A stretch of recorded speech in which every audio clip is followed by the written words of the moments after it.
প্ৰথমতে নমস্কাৰ জনাইছোঁ সকলোকে। আজি আমাৰ মতিঝৰা পাৰ্ট 1ত আমাৰ জৈনিক কাৰ্যসূচী আছিল আৰু ইয়াতে বহুত সংখ্যক লোকে আমাৰ দলৰ নীতি আদৰ্শ ভাল পাই মুকলিভাৱে UPPLত যোগদান কৰিছে। ইয়াৰে আমাৰ গুমা সমষ্টিৰ মানুহো আছে আৰু আমাৰ 1 নং পৰ্বতঝৰাৰ পৰাও কিছু সংখ্যক মানুহ আছে। বেছিভাগ আমাৰ গুমা সমষ্টিৰ পৰাই জৈনিক কাৰ্যসূচীত উপস্থিত আছে। বিপুল সঁহাৰি পাইছোঁ আমি ৰাইজৰ, আপোনালোকে নিশ্চয় চাইছে। সকলোৱে মুকলি মনেৰে ওলাই আহিছে আৰু বৰ্তমান আমাৰ UPPL চৰকাৰৰ লগত আমাৰ UPPL দলৰ লগতে তেওঁলোকে জড়িত হৈ আগন্তুক সময়ত কাম কৰি যাব বুলি স্বতঃস্ফূৰ্তভাৱে আমাৰ দলত যোগদান কৰিছে। বিগত সময়তো আমাৰ মহিলা সবলীকৰণৰ ক্ষেত্ৰত বিশেষভাৱে গুৰুত্ব দিয়া হৈছে, যাৰ কাৰণে আমাৰ মহিলা সবলীকৰণৰ ক্ষেত্ৰত বহুতখিনি আঁচনি হ'বলৈ সক্ষম হৈছে আৰু মহিলাসকলে পাবলৈও সক্ষম হৈছে। তাৰে ভিতৰত মাইনা চৰাং বিধাংশী, অঞ্চাই বিধাংশী, আই অঞ্চাই বিধাংশী এনেধৰণৰ কিছুমান আঁচনি ইতিমধ্যে হৈ গৈছে আৰু পৰৱৰ্তী আমাৰ চৰকাৰ হোৱাৰ পিছত আমি মহিলা সবলীকৰণৰ ক্ষেত্ৰত বিশেষভাৱে আৰু গুৰুত্ব দিয়া হ'ব আৰু কিছুমান নতুন আঁচনি আমি মহিলাসকলে যাতে সবলীকৰণৰ ক্ষেত্ৰত সহায় হয় তাৰ কাৰণে আমি কৰি যাম।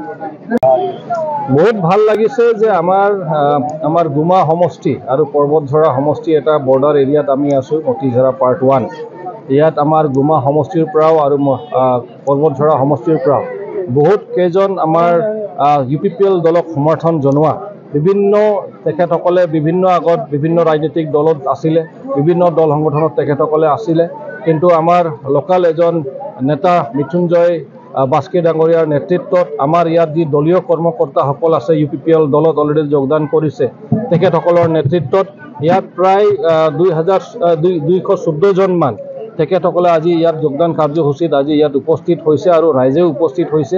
আৰু ইয়াত বিশেষ মেনশ্যন কৰিব লাগিব যে ইয়াত BPF দলৰ যি আমাৰ সান্তাল চেল আছিল আৰু প্ৰাইমাৰী কমিটিত যিবিলাকে নেতৃবৰ্গ আছিল, সকলো এণ্টায়াৰ টিমটো আজি আমাৰ এতিয়া BPF দলৰ পৰা UPPL দলত যোগদান কৰিলে। আৰু BSU যিটো আছিলে, তো সেই BSU সংগঠনৰো বহুত নেতৃবৰ্গ আজি ইয়াত আমাৰ দলত যোগদান কৰিলে। তো এইটো খুবেই ভাল লাগিছে যে এই অঞ্চলৰ ৰাইজে এতিয়া বুজি পাই গৈছে যে আমাৰ ভৱিষ্যত UPPL দলক লৈ আছে, আমাৰ ভৱিষ্যত আমাৰ প্ৰমোদ বড়ো ছাৰক লৈ আছে আৰু সেইকাৰণে তেখেতসকলে এইখন দলত যোগদান কৰিলে।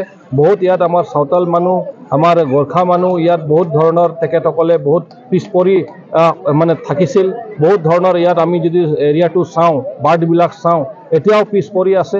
তো 17 বছৰত যিটো BPFে নিজৰ এটা সুযোগ পালে এই ৰাইজক সেৱা আগবঢ়াবলৈ, তো 17 বছৰত তেখেতসকলে কৰা নাই, কিন্তু এতিয়াহে কৈ আছে আমি কৰিম বুলি। তো 17 বছৰত যিটো নকৰিলে এইটো কেনেকৈ বিশ্বাস কৰিব যে এতিয়া হ'ব বুলি। কিন্তু আমাৰ চৰকাৰ অহাৰ পিছত আমি এতিয়া ডিংডিঙা পৰা আৰম্ভ কৰি প্ৰায় শান্তিপুৰ বজাৰ পাৰ হোৱালৈকে আমি এটা ৰাস্তা ধৰি দিছোঁ। এইটো ধুনীয়া হ'ব, এতিয়া লাহেকৈ প্ৰায় সমান হৈ গ'ল, এতিয়া বাকী কামখিনি বাকী আছে। এতিয়া ইফালে আহি চালোঁ যে আমাৰ প্ৰায় আমাৰ চেণ্ট গ্ৰেভেলৰ কামখিনি চলি আছে।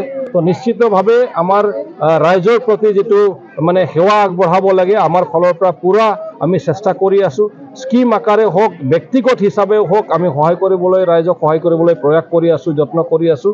তো সেইকাৰণে আজি ৰাইজে স্বতঃস্ফূৰ্তভাৱে ওলাই আহিছে আৰু আমি বিশ্বাসী যে নিশ্চিতভাৱে ইয়াত আকৌ এই সমৰ্থনটো আকৌ বৃদ্ধি হৈ থাকিব, বাঢ়ি থাকিব আৰু আমাৰ UPPL দলৰ যিয়ে প্ৰাৰ্থী হওক তেখেতে ইয়াৰ পৰা জয়ী হ'ব, সেইটো নিশ্চিত হৈ গৈছে।